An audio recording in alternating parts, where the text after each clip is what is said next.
కేంద్ర మంత్రి అయినటువంటి దామోదరం సంజయ్ గారి 7వ తేదీన మే 7th నాడు ఆయన వర్ధంతి జరుగుతుంది. ఆయన చనిపోయిన దినం జరుగుతుంది.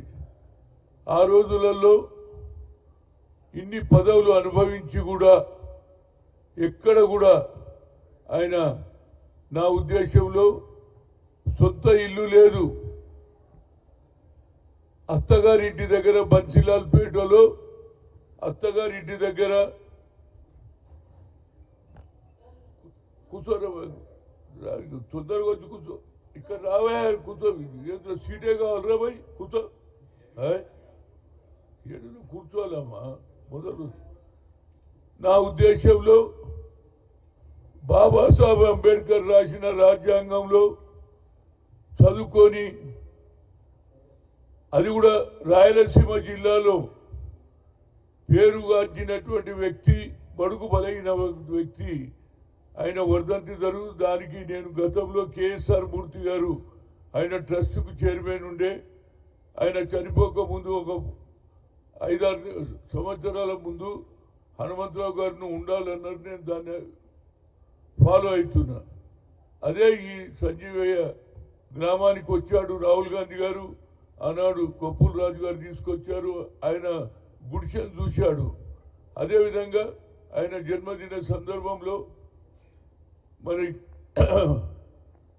సంజీవయ్య పార్క్ దగ్గర కూడా రావడం జరిగింది. కనుక నా ఉద్దేశంలో మా మంత్రులు కానీ అందరు కానీ ఆ రోజు 9:30కు ఆయన స్టాచ్యూ ఏది ఫతే మైదాన్ పక్కకు ఉంటుంది, అక్కడ తర్వాత నెక్లెస్ రోడ్లో ఆయన పార్క్ కూడా రావాలని మంత్రులకు కూడా నేను ఉత్తరం రాశాను. అదేవిధంగా ఆయన ఆలోచన వచ్చే తరం వారు రాజకీయాల్లో రావడం డబ్బు సంపాదించడం కాదు, ప్రజలకు సేవ చేయాలనే ఆలోచన కలిగినటువంటి వ్యక్తి దామోదరం సంజయ్ గారికి ఆయన వర్ధంతి రోజు అందరు రావాలని కోరుతున్నా. తప్పనిసరిగా ఆయనకు సరి అయిన 54వ వర్ధంతి సందర్భంలో తెలంగాణలో బడుగు బలహీన వర్గాల నుంచి ఈ స్థాయికి వచ్చినటువంటి వ్యక్తి 2 సార్లు ఏఐసిసి అధ్యక్షుడిగా, కేంద్ర మంత్రిగా, ఉమ్మడి రాష్ట్రానికి ముఖ్యమంత్రిగా కూడా పనిచేశాడు. అదేవిధంగా ఇవాళ యాజ్ ఎ ఓబీసీ ఎంపీస్ కన్వీనర్గా నేను ప్రధానమంత్రిని కోరుతున్నా. ఇవాళ గతంలో నేను 3 సార్లు మిమ్మల్ని కలిశాము.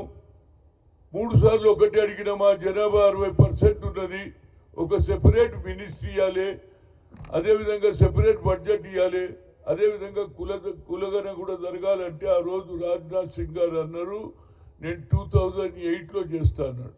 కానీ ఆయన చేయలే. కానీ ఇవాళ జనగణ జరుగుతున్నది.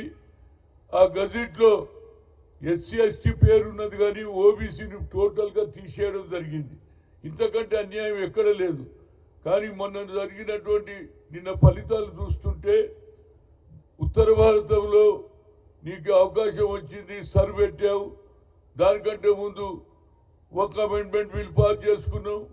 అదేవిధంగా ఏది ఒక అమెండ్మెంట్ బిల్తో పాటు 3 తలాక్ కూడా బిల్ పాస్ చేసుకున్నావు.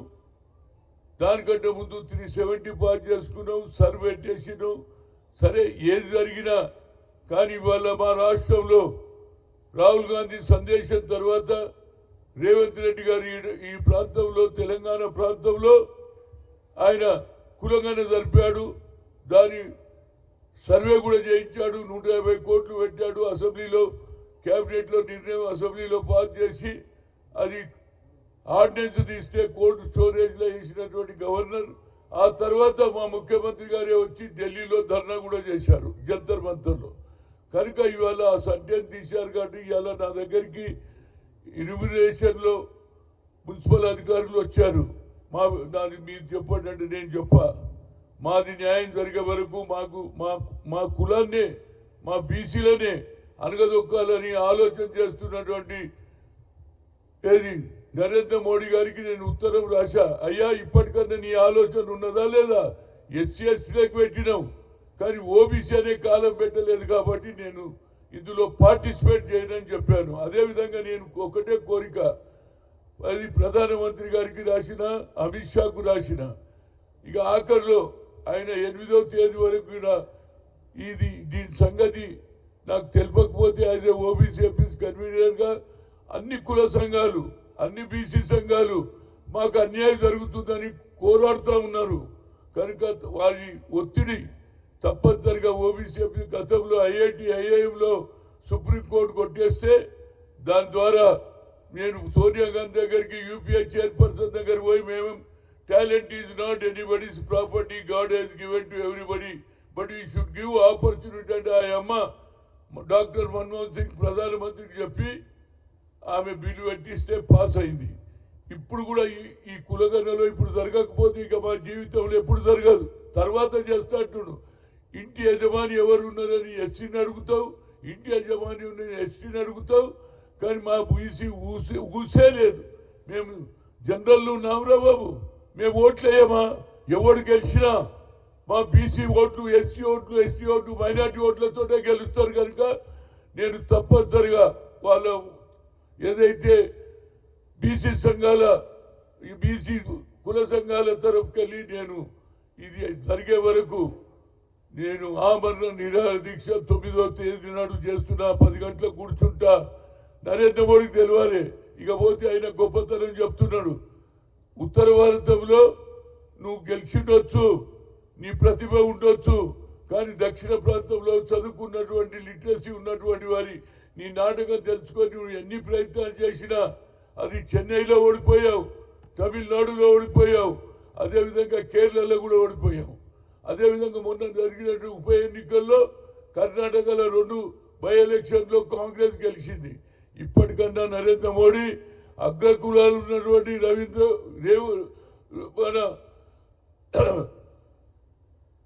రేవంత్ రెడ్డి గారు, అదేవిధంగా మా రాహుల్ గాంధీ గారు ఇద్దరు అగ్రకులాలు బీసీ కులగన చేస్తే నువ్వు బీసీ ఉండి ఇంత అన్యాయం ఎందుకు చేస్తున్నావని నేను అడుగుతున్నా. తర్వాత చేస్తామనే మాకు నమ్మిక లేదు. పోనీ నీ గజిట్లో ఉండాలి కదా, వీఆర్ మేకింగ్ ఆఫ్టర్ దట్ అని. అందులో కూడా సెంటెన్స్ పెట్టలేదు కాబట్టి I'm sitting on 9th indefinite occurs. గతంలో తెలంగాణ గురించి శ్రీకాంతాచార్య లాంటి వాళ్ళు ప్రాణాలు అర్పించారు. మా బీసీల గురించి నా ప్రాణాలు పోయినా తప్పనిసరిగా నేను ఈ ఉద్యమం కొనసాగిస్తా.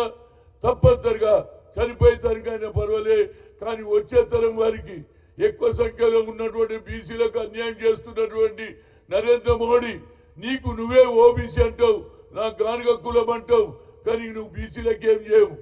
అగ్ర కులాలు ఉన్నోళ్ళే బీసీ కులగానే చేస్తుంటే నీ ఆలోచనలో ఎందుకు మార్పు రాదంటున్నా. ఏదో గొప్ప క్రెడిట్ మేము గెలిచారే. నువ్వు ఏమంటావు? బేటీ బచావ్ బేటీ పడావ్ అంటావు. ఆ బేటీ ఏం తప్పు చేసింది? ఆమె 3 సార్లు అయింది, నువ్వు కూడా 3 సార్లు అయినావు. 4వసారి రావడానికి నీ ప్రయత్నం చేస్తున్నావు. కానీ బీసీలు తప్పనిసరిగా నీకు జవాబు చెప్తారు, నువ్వు కులగణన చేయకపోతే అని. తప్పనిసరిగా నేను చెప్తున్నా. 7th నా ప్రోగ్రాం కాగానే, దామోదరం సంజయ్ గారి వర్ధంతి ప్రోగ్రాం కాగానే తప్పనిసరిగా అన్ని కుల సంఘాలను, అన్ని బీసీ సంఘాలను కోరుతున్నారే, మనం అందరం ఈసారిగిన ఎదురు తిరగకపోతే మన ఓట్లతోటే ప్రతి ఒక్కరు కూడా ఎమ్మెల్యేలు అవుతారు, ఎంపీలు అవుతారు. పంచాయతీరాజ్లో 52% సర్పంచులు గెలిచారు. అదేవిధంగా చైర్మన్లు, వైస్ చైర్మన్లు కూడా 57% వచ్చిండ్రు. కనుక తప్పనిసరిగా నా డ్యూటీ ఇది. ఇవాళ నాకు రేవంత్ రెడ్డి గారు ఒక అవకాశం ఇచ్చారు. ఏది అడ్వైజర్ టు ది ఓబీసీ అన్నారు, ఏది ఎస్సీ ఎస్టీల గురించి, ఎస్సీల ఏది బీసీ కులగన గురించి నేను తప్పనిసరిగా ఈ పోరాటం కొనసాగిస్తా. Thank you. ఒక్క నిమిషం అండి, ఆయన చేసిన అభివృద్ధి చెప్తాం. గతంలో డాలర్ రేటు 61 రూపాయలు ఉండే. ఈయన వచ్చినాక 2014లో 61 ఉంటే 2026లో 95 రూపాయలు అయింది. పెట్రోల్ రేట్ ఆనాడు 70 రూపాయలు పర్ లీటర్ ఉంటే ఇక్కడ 105 అయింది. అదేవిధంగా డీజిల్ రేట్ 60 రూపాయలు ఉండే పర్ లీటర్, ఇప్పుడు 96 రూపాయలు అయింది. ఎల్పిజి గ్యాస్ రేట్ 600 ఉండే, ఇప్పుడు 965 అయింది.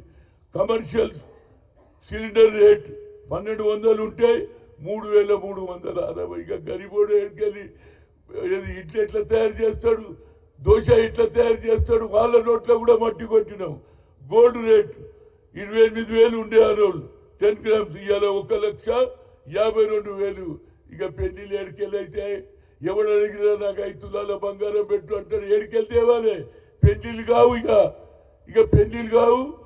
ఈ ప్రభుత్వం పోయేదానిక అందరు కూడా ఆ మహిళలు కూడా దుమ్ము పోసే పరిస్థితి వస్తుందిరా బాబు. ఇవన్నీ ఎందుకైనాయి? అదేవిధంగా డిమానిటైజేషన్ చేసి 2,000 ఓట్లు రద్దు చేస్తే కూరగాయలు అమ్ముకున్నాడు, 2 రూపాయలు దాచి పెట్టుకున్నాడు బస్త కింద, వాళ్ళందరూ కూడా చనిపోవడం జరిగింది. ఆఖరికి ఇవాళ ఇంకొక మాట చెప్తా, మీరు ఇదైతారు. ఇవాళ చికెన్ రేటు గతంలో 120 రూపాయలు ఉండే, ఇవాళ 300 అయింది. అమ్మ చికెన్ దగ్గర కూడా లేదు. కూర 400 ఉండే, ఇవాళ ఎంత అయింది తెలుసా?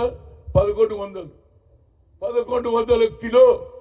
అటు మటన్ లేదు, చికెన్ లేదు, పెట్రోల్ లేదు, డీజిల్ లేదు, ఆఖరికి బంగారం కూడా. నువ్వు చేసిన గొప్పతనం ఇన్ని రోజులు ఆయన లెక్క నేను చెప్తా. 2014లో పెట్రోల్ 61 ఉండే, అదేవిధంగా ఎల్పిజి 600 ఉండే. 2018 వచ్చేవరకు 700 అయింది ఎల్పిజి. 222లో 1000 అయింది. 26లో వస్తే 900. Petrol 105, diesel 910. నువ్వు ఏం ఘనకార్యం చేసినావురా బాబు? నీకెందుకు ఓటేయాలి? ఇలా అడుగుతున్నారు. ఇక రేపు వచ్చేసింది మా కాంగ్రెస్.